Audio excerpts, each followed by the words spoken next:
Bonjour la population, bonjour la famille, c'est toujours Gilmas, votre serviteur. Lelo nazo pesa bino ba information mususu ya sika. Information oyo Tshisekedi ememiye na liwa. Aujourd'hui na koloba Tshisekedi c'est un homme mort. Encore une fois, problème ya uranium. Bato ebele baza komituna, pourquoi ba accord ya Washington eza ko marché te? Eza ko titibe. Bato ebele baza komituna, pourquoi ba accord ya Washington eza ko titibe?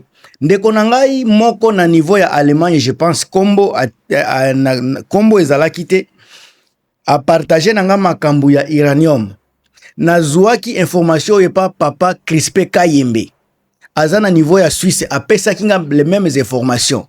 Na kena ba source nanga ya ba renseignement.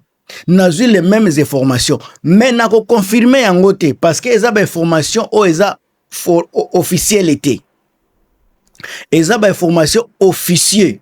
Ce ne sont pas des informations officielles. Alors encore une fois, nga nazako tuta, nazako présenter nabino ba élément ya mike oyo koki ko mema biso na chute rapide éminente ya Tshisekedi Tshilombo Félix. Boza komituna encore une fois bato ebele bazo benga pourquoi ba accord Washington eza kosalema te. Ndeko na ngai bomituna makambo nini eza koleka na Katanga makambo ba uranium. Pourquoi famille ya Tshisekedi nde baza ko contrôler ba mine wana? Ba site nyoso ya minere o etali uranium eza na maboko ya famille ya Tshisekedi. Naza kopesa bino détail. Et pourquoi ba garde républicaine bangonde baza ko protéger ba minere wana? Ndeko na ngai awa tozokende na problème moko très sérieux. Problème moko très sérieux, encore une fois problème moko ekoki ko bouleverser ba données ebele na Congo. Maman nangai Marie-Antoinette Makayabu, la maman de la révolution. Moto Ayambo. Maman Marie-Antoinette Makayabu. Nande konaye leki na ye o noko nangai Chirac Makayabu. Bande konanga boza komitu tango des fois boza ko benga bozoloba. Pourquoi oza ko obwaka kaye chaque jour ndeko nangai. Lelo tonton nanga Célestin, lo mama na Belgique par exemple. Tango aza ko encourager nga. Soki naza komela café par exemple atini omoni place nazo koma bato ebele baza kobosana même gouvernement ya Tshisekedi eza kotambola na partenariat. Gouvernement ya États-Unis eza pe na ba partenaire na bango. Chaîne ya Chronique du Net TV ezokola eza pe na ba partenaire na bango.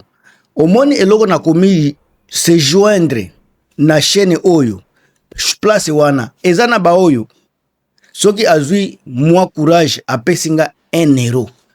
Ezana ba oyo bazo pesanga 1 euro, musu 2 euro, nakaka na ndenge ya ko se joindre wana sombelinga café. Ba François Mbuku Kasa basala kango, soki naza ko souhaiter bango, naza ko encourager bango, naza ko féliciter bango, c'est parce que bazana ti ba partenaire direct ya chaîne. Baza ko soutenir chaîne na sur tous les plans. Ba place na kotaka à travers ba émission ezana batu oyo baza ko canaliser nga kuna. Ndeko na ngai na ndenge ya mabete soki omoni naza ko féliciter naza ko jeter ba fleur na mutu lokola Maman Marie-Antoinette Makayabu, mutu lokola Grâce Kibombo na Italie, ndeko na nga Thérèse Disabe, papa Célestin lo mama o naza ko souhaiter ba bonne convalescence. Ndeko na nga koyoka mabete eza ba reconnaissance envers batuana. Alors ndeko nanga lelo to kota na sujet du jour. Uranium affaire nini eza ko kende côté États-Unis Tshisekedi. États-Unis Tshisekedi makambo lelo ezo ko kota na niveau ya Iran. Washington, Kinshasa, Iran. Makambo eza ko tambola bongo. Nani mutu aza ko teka uranium secrètement et pas ba iranien. Nde loko toza ko lobela. Nani mutu aza koteka uranium o ezalaki censé kozala na maboko ya ba américain azoteka ngo ba iranien a secret. Encore une fois eza ba information officielle était tozo yoka de gauche à droite na yoka makambo ça fait presque une semaine et pas ya mutu aliboso ko pesa nga information ezalaki Stéphane Ngongo papa nanga fana na Canada na yoki même information na et pas ya papa nanga lycée Kandakanda ba information toza kozwa mais pona ko diffuser yango tozwa kana no temps ya koyoka ba de gauche à droite il faut ça la pe ba recherche ndeko nanga moko pe na Allemagne atindelinga bel mêmes informations lobby avec ba recherche tozo sala toujours au sololi na gauche au sololi na droite bato baza ko benga oye ko se rendre compte que eza information moko déjà koni presque na ba oyo batala kam information ya réseaux sociaux te eza koni na ba oyo baza ba travailler kana libanda ya ba caméra baza au courant ya ba information ebele. Alors, lelo naza komeka kopesa bino mwa élément likolo ya kolakisa bino ke makambu oyo bokoyoka yango ta mususu eza avéré kozala vrai mais naza ko confirmer nanu yango te naza kolobela yango ndenge eza kotambola na se ya ba caméra.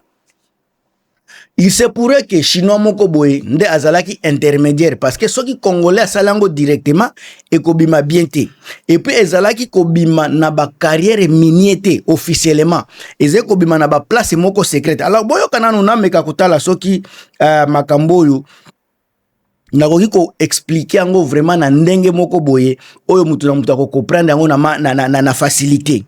Alors balobi mécanisme du trafic comment cela aurait fonctionné.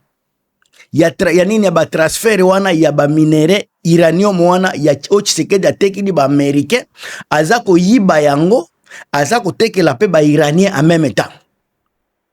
Yango bozomo na ambassade ya Iran eza na Congo baza ko travailler bayaka na pe na ba réseaux sociaux balobi makambo na bango pona ko travailler na Tshisekedi mais sima kuna eza na batu baza koteka ba minere oyo déjà Tshisekedi asia signé contrat na ba américain mais po congolais ateka yango na mundele ko bima biete bazui intervention intermédiaire moko ya katikati eza neti chinois moko boye au moment naza koloba batu baza koloba mais chinois ango asia kufaki il y a presque 3 jours chinois wana akufa na poison ba mumie ko boma ba misu baza ko kanisa ke chinois ngo azana no envie eza ba avis eza ko partager libanda eza na ba o bazoloba chinois azana no avis ba misusu bazoloba chinois ngo asia kufaki pre de lelo nazwaki eko ya liwa ya nani ya chinois wana ezalaki je pense vendredi passé. Ça fait presque 3-4 jours que nayoki ke chinois ngo akufaki déjà babomie ko boma pona kosala nini ko boma trace ya ndenge ba minere za ko kende po ba découvrir que Tshisekedi azoteka ba minere crucial ya ba américain o signaki contrat ba découvrir que Tshisekedi azoteka lango ba iranien. Alors intermédiaire wana azalaki ezalaki ba compagnie moka ba chinois sika ozalaki na tête o azalaki koyeba ba trace ya ba mbonga ba makambo yango babomaki vendredi passé eza pe chinois ndenge tozoyoka de gauche à droite ezana ba misusu bazoloba azana no envie aza porté disparu mais ba misusu bazoloba aza kokufa mais information ngana zwaki vendredi ke ezaneti chinois wana déjà akufaki babomaki na poison biloko ndenge wana. Alors bazoloba pour réussir à exporter une matière aussi surveillée que l'uranium ça faire repérer immédiatement par les satellites américains, les réseaux auraient dû s'appuyer sur les techniques du camouflage minier. Balobi bazaye ko utiliser ba camouflage minier. Bande konanga botu nanga ba camouflage minier te boyoki déjà soki o comprendre yango te o meki ko kena dictionnaire ba ko pesa yo. Alors bazolobela extraction de l'ombre. Uranium ne proviendrait pas des mines industrielles visibles du ciel. Donc balobi mine uranium o bazoteke la ba iranien ezeko bimate na ezeko bimana nini na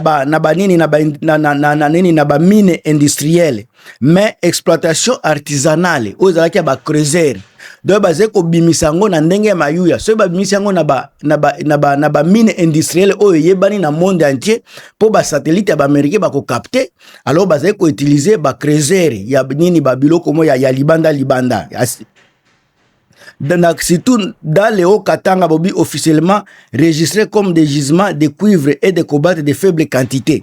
Alors, rôle ya facilitateur chinois wana ndenge baza koluba ezalaki ko négocier à privé, agissant probablement à la périphérie des grandes entreprises d'État pour offrir une plausibilité de déni ya ba soki ya ba biloko ya ba pays mususu ya ba pays ville mususu wana ona kotanga kombote. Alors balobi Chinois na utiliserait ces comptoirs d'achat de minerais à Kolwezi ou bien Lubumbashi. L'uranium brut, les yellow cake, alors serait dissimulé au milieu des tonnes de concentré de cobalt ou de cuivre. Alors biloko yango ba uranium ezalaki basé ko panzango na kati ya banini ya ba tonne ya ba cobalt na ba cuivre. Ndenge baza kolobela. Alors on dekona ngai makambu oyo eza baza kolandela ngo malembe. Donc oyo eza ba secret oyo baza ko bimisa déjà. Nani mutu aza koteka minere ya ba américain pa ba iranien. Tshisekedi aza cloué ndeko bakangiye mais dans les sacs. Balobele pe ba route logistique ekolekela wapi kasi parce que bako détecter yango ekolekela wapi. Banzela eza déjà belé mino moko boyebi ozela. Ba conteneur scellé quitterait la RDC par camion vers les ports de l'Afrique de l'Est. Les conteneurs scellés quitteraient la RDC vers les camions, par les camions vers les ports de l'Afrique de l'Est, comme par exemple Dar es Salaam ou bien Beira, sous de fausses déclarations douanières. Une fois à mer, les cargaisons changeraient de navires ou de pavillons avant d'atteindre les ports iraniens de Bandar Abbas. Alors, bandeko, bamakambu yango wana ezakoya. Na pesi bino bamakambu. Na pesi bino makambu. Est-ce que na continue ou bien na katela wana? Na continue to na katela wana. Na ko pesa bino mwa eloko mukeli susu. Na ko continue na makambu yo après. Motivation secrète ya Kinshasa eza nini? Pourquoi Kinshasa a eu risque wana? Est-ce que baza kotekela ba iranien cher par rapport ya Amérique? Est-ce que ba américain ko zwa minéré wana bango bako se retrouver te yango baza ko yiba pe minéré na marque na bango batekela ba iranien? Makambu eza toujours wana. Alors, gouvernement congolais aurait pesé des risques immenses face à des gains jugés vitaux pour sa survie politique. Alors, besoin d'urgence, fonds non traçables. Bazana posa ya mbongo ko za la tracité parce que oyo américain ba kopesa, il faut za la traçable. Mais ya bango comme balingi mayu yebele balingi muyibi baza koluka toujours ndenge ya kosala ba makamuna bango. Face au coût exorbitant de la guerre à l'est, l'achat de drones, paiement des mercenaires, armement et aux restrictions budgétaires imposées par le FMI, Kinshasa aurait cherché à chercher des liquidités immédiates et totalement hors des circuits bancaires internationaux. Baluki bambongo ya mbangu. Alors bazo sala pe ba troc militaire. L'Iran, grand producteur de drones de combat à bas prix et de technologies de missiles, aurait pu proposer un échange direct de l'uranium brut contre appui technologique et militaire massif pour contrer les rébellions de l'Est, là où les Occidentaux refusent de livrer certaines armes létales. Alors bandeko, Washington nde alesika kosala nini ko bimisa ba réaction na ye. Réaction ya Washington esika eza nini na makambo yo. Service de renseignement ya américain finissent toujours par intercepter des communications ou de détecter des anomalies radiologiques dans les ports internationaux. Coup de frais diplomatiques. Dès que le preuve est apporté à la Maison Blanche, Washington gèle immédiatement tous les accords bilatéraux de coopération. Les accords de Washington, abattus entre parenthèses. Les promesses d'investissement américains dans les corridors de l'Obito ou dans les mines de transition énergétique sont suspendues sans explication publique et détaillée pour éviter d'enfoler les marchés. Alors diplomatie à chantage nakotika la onangi ko lokota makambo belete. Conséquence na kopesa bino lobby. Bolanda toujours chronique du Net TV. Diplomatie à chantage à coulisses. Les diplomates américains posent un ultimatum au pouvoir congolais. L'arrêt immédiat du trafic, le démantèlement des réseaux chinois sous peine de sanctions économiques dévastatrices. Balobeli ba gel d'avoir, les interdictions de voyager pour les dirigeants et un isolement diplomatique total. Bandeko, est-ce que nalobi mabe? Nazana makambo ebela ko bakisa, nazana katikati. Mais na la soki vraiment bozo landanga, na kende ko pesa ba information a kilo boyete kaka boye et puis bozo landango te. Ce bolandango ti na suka ndeko na ngai, boti ya ba j'aime bolo blanga na continuer avec par deuxième partie ya makambo ya ba minéraux o tseke daza ko yiba a secret minéraux tozo benga ya uranium. Ndeko na ngai Gilmas azali boso na bino pona ko pesa ba information et lo naza ko senga na bino bandeko na ngai eza ba partage ba j'aime ba nini ba commentaire sur bozanango et puis so dans nos abonnés o s'abonner a oza place ya ba logique Gilmas toujours.